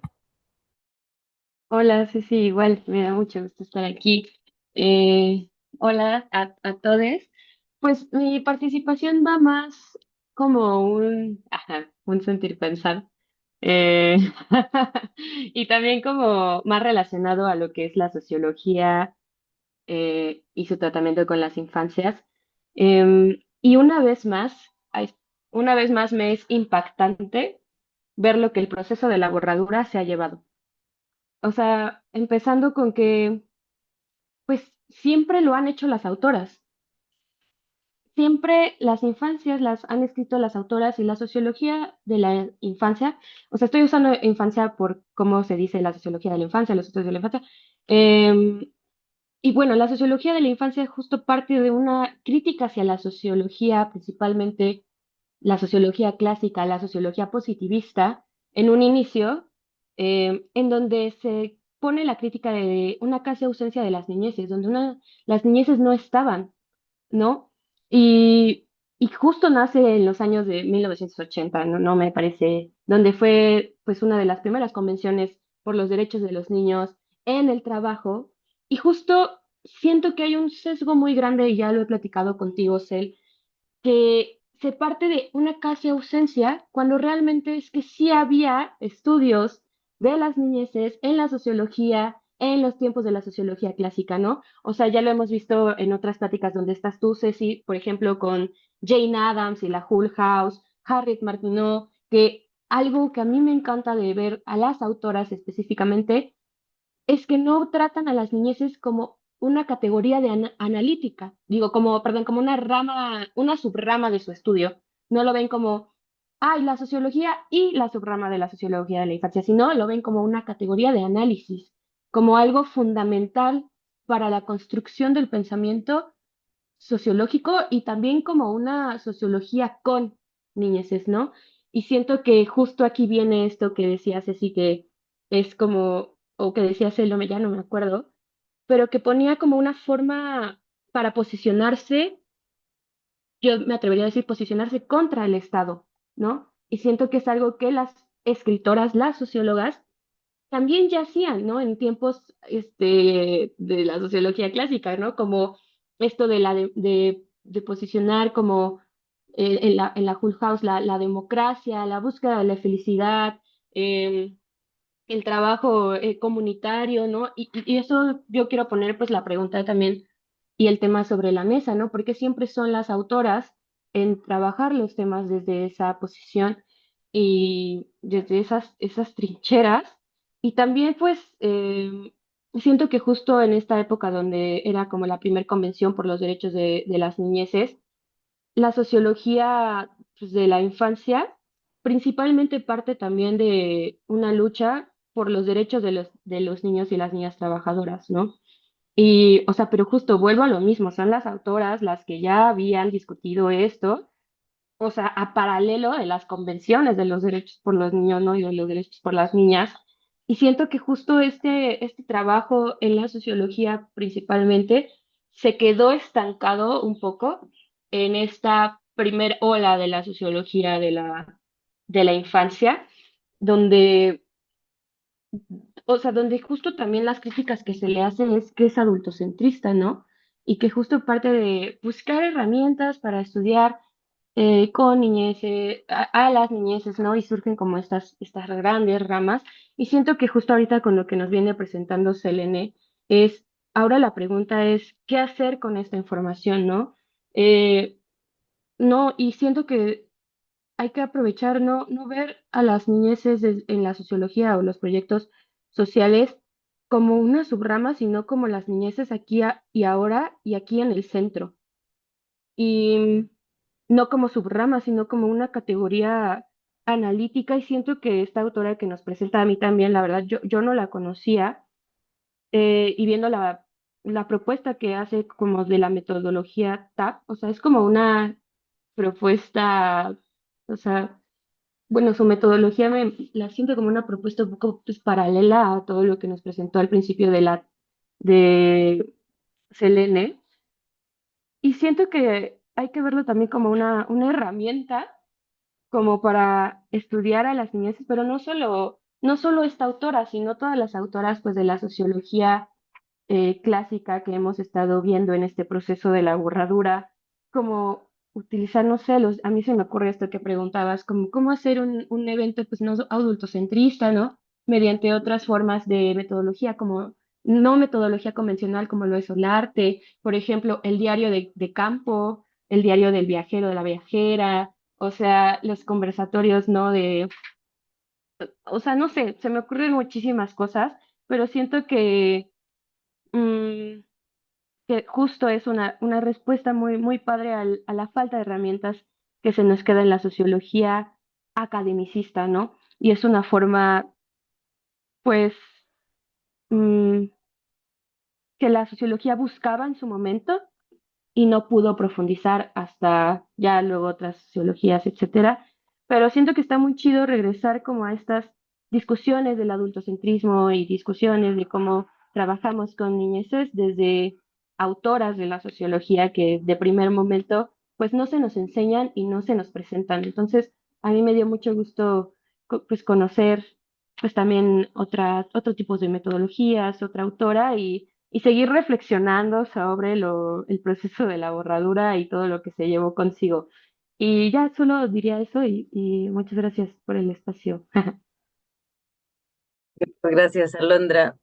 ¿Le estás de acuerdo en que le dé la palabra a Aurora y juntamos esas dos intervenciones? Por favor, Aurora, adelante. Sí, bueno, primero pues muchas gracias por la presentación. Este, no sé, fue bonito escuchar ese tipo de metodología como algo esperanzador y no como una serie de pasos a seguir, ¿no? Para tener nada más la investigación y tu título y ya, o sea, como el poder pensar en la metodología no solo como un proceso para obtener un resultado, sino como el proceso mismo que tiene el valor en la acción. Y me llamó mucho la atención cuando nos estaba platicando de algunas tesis que ha recibido, en donde en esta intención, no tal vez como emancipadora o de trabajo con la comunidad, califican su metodología como acción de investigación participativa, aunque no lo sea porque implica unas ciertas pues particularidades. Y entonces, o sea, yo me pregunto, o sea, pues por lo que entendí, para que sea investigación acción participativa, pues necesita también preparación y tiempo y compromiso y trabajo con la comunidad, ¿no? O sea, esta cuestión de cómo hay una capacitación del equipo de trabajo y también esta capacitación de las mismas personas de las que trata, ¿no? La investigación. Y pienso ahorita pues en el proceso de tesis para licenciatura, que se supone que son 6 meses y lo tienes que hacer, y ese tema no, porque eso mejor guárdalo para la maestría y no tiene que ser tan complicado y hazlo y titúlate y ya sal de aquí.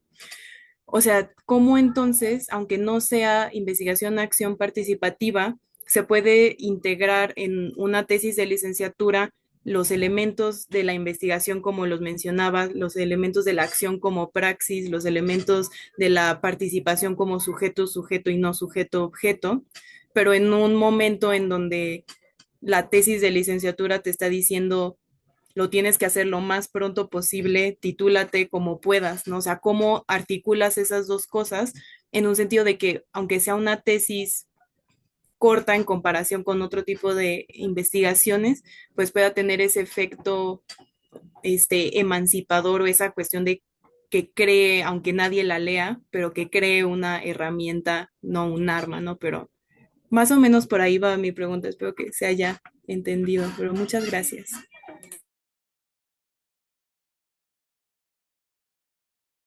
No, gracias a ti, Zoe. Creo que también había levantado la mano Rolando. No sé si quiere también de una vez y las juntamos.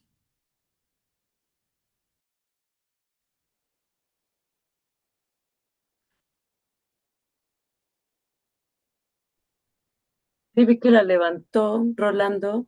¿Quieres participar? Porque ya es nuestra última posibilidad para que Cel puedas ir cerrando y ya nada más al final te voy a pedir unos minutitos para anunciar el próximo seminario. Pues creo que Rolando ahorita no va a tomar la palabra. Ok, Adelante. bueno, pues muchas gracias por la retroalimentación, los comentarios.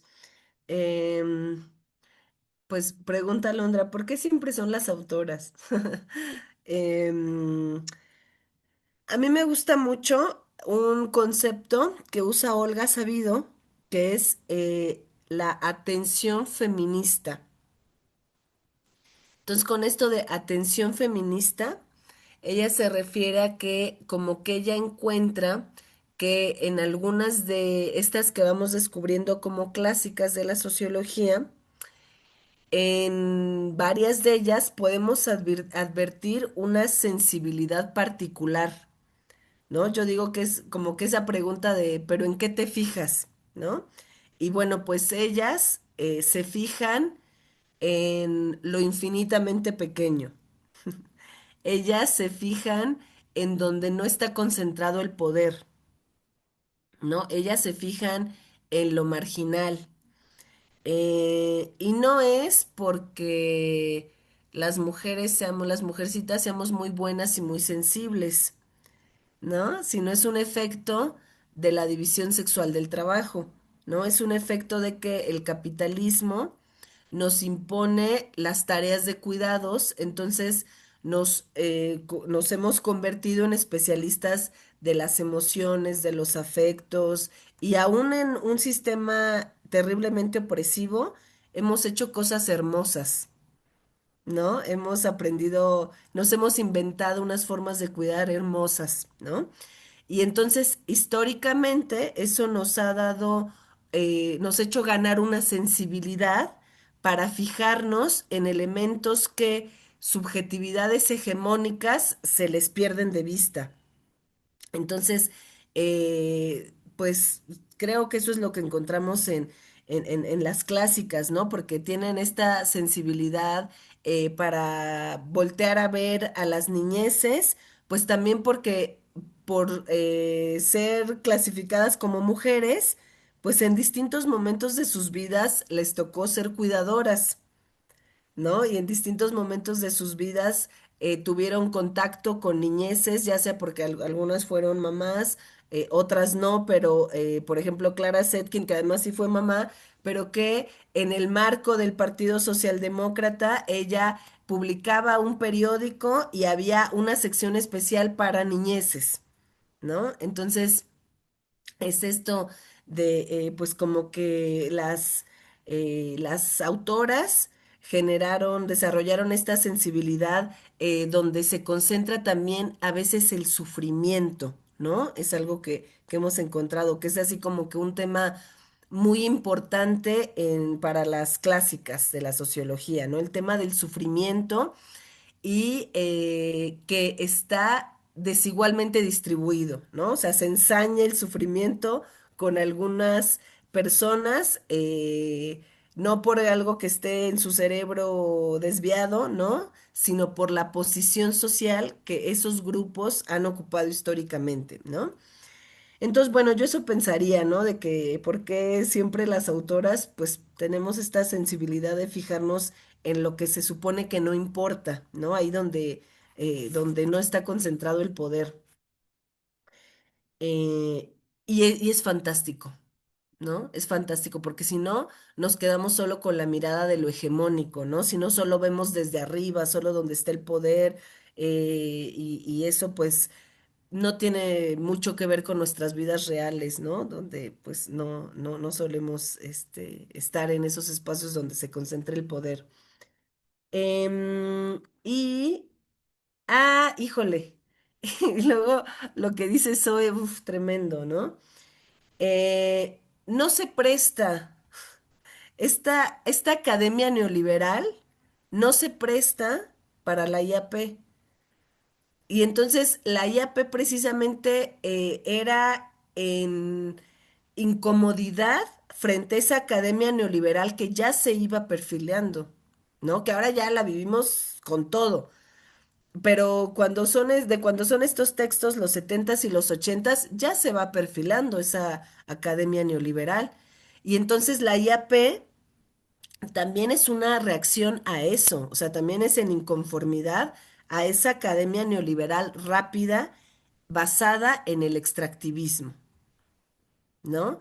A eso me refería cuando digo que a veces las compañeras, desde la mejor intención de tener una actitud ética con compromiso social, lo cual por supuesto aplaudimos, se precipitan, digamos, a decir, sí, entonces mi metodología fue de IAP, pero sabemos que también las entrevistas, que son ejercicios súper potentes, pero también pueden caer en formas de extractivismo, ¿no? O sea, yo misma, con todos los privilegios que tengo, etcétera, en entrevistas me he sentido así como de, ya a la mera hora, quedamos que una segunda entrevista y ya nunca me echó ni un WhatsApp de, oye, ya no, gracias, ya nunca me mandó la tesis para que le eche un ojito, ya nunca supe de, ¿no? De ese compañero o compañera que me pidió una entrevista para una tesis, ¿no? Entonces digo, híjole, pues cómo se sentirán las comunidades, ¿no? O sea, si hasta una de académica puede decir, ay, ¿por qué ella no me contestó el correo? Y pues cosas que son pues poco relevantes, ¿no? O sea, ese es el extractivismo de la academia, ¿no? Es así bien voraz. Entonces, efectivamente, algo que yo voy entendiendo al estudiar estos textos es que la IAP es como que un proceso de investigación que se cocina a fuego lento, ¿no? Entonces, en esta vorágine que les tienen o nos tienen en los posgrados, ¿no? O sea, como de, ay, en 2 años tú ya tienes que salir con una tesis, ¿no? Ya lista para defenderla, ya para tu examen y todo. Eso no es investigar a fuego lento. Y entonces eso a lo que se presta es a la investigación extractivista, ¿no? Así de, ay, vamos a hacer un Zoom y rápido me cuentas las cosas interesantes que tienes que contarme y saco esto también por la presión de las condiciones materiales, por supuesto, ¿no?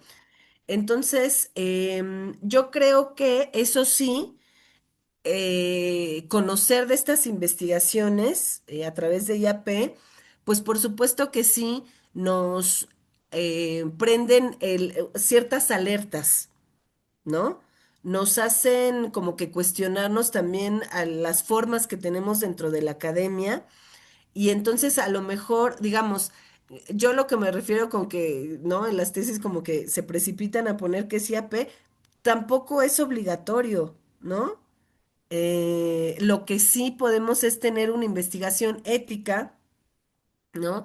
En la que tratemos de no caer en extractivismos, nutrida a través de las artes. Entonces sí hay varios elementos que podemos aprender de la IAP, pero tampoco tenemos que precipitarnos a decir que estamos haciendo un proceso de IAP, porque también la IAP tiene que ver con aprender de la humildad, ¿no? Entonces estamos aprendiendo. Y un proceso de tesis, de licenciatura, maestría, pues es un ejercicio de aprendizaje. Y ya si logramos que también sea un ejercicio de autotransformación, maravilloso, ¿no? Y seguro habrá otros momentos ya con unos procesos de investigación más profundos, ¿no? O sea, siento que, por ejemplo, un papime, un papit, que son de 2, 3 años, eso se puede prestar más, ¿no? Siento que ahí puede ser más reposadito. Pero para procesos, pues sobre todo de maestría, que veo que es cuando más les aprietan el acelerador, pues creo que tampoco deberían las estudiantes ponerse esa carga, ¿no? Como que un poco siento que, ay, si no estoy haciendo esto es que soy una extractivista horrible y no, podemos tener investigaciones éticas socialmente comprometidas, aunque no lleguen a ser un proceso de IAP, ¿no? Entonces, también creo eso, ¿no? Que no nos carguemos responsabilidades que van más allá de lo que nos toca y de lo que en este momento podemos hacer. Podemos ir tejiendo, ¿no? Para llegar a un horizonte. Por ejemplo, yo creo que para Ángela, para Ceci, para mí, pues tiene que ser una responsabilidad tratar de posicionar estos temas para la reforma de los planes de estudio, ¿no? Nosotras estamos en una posición en la que eso nos toca.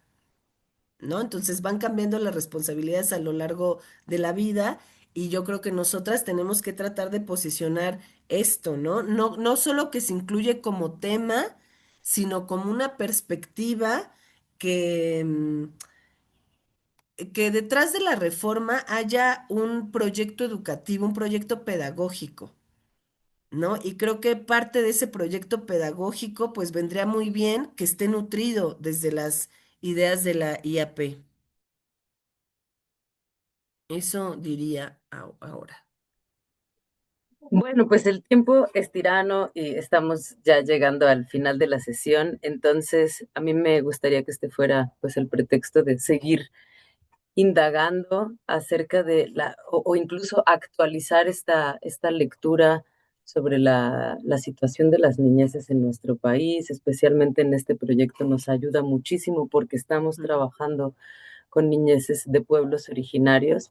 Y me permito compartirles muy brevemente que precisamente en ese ejercicio de acompañar los procesos organizativos de los pueblos, pues estamos acompañando el proceso de generación de recursos para esta Asamblea Nacional autogestiva, hemos de decir, en defensa del agua, la vida y el territorio. Las maestras Nayeris con las que trabajamos son voluntarias en el proyecto autogestivo de recuperación de lengua y cultura y entre otras cosas hacen este trabajo de bordado hermosísimo, que es un trabajo este, muy demandante para la vista, para las manos y con una belleza extraordinaria. Y donaron estos morrales para la causa. Entonces, la Asamblea Nacional en Defensa del Agua, la Vida y el Territorio busca unir y fortalecer las luchas de los pueblos y las organizaciones contra la urbanización, el despojo, la violencia y el saqueo.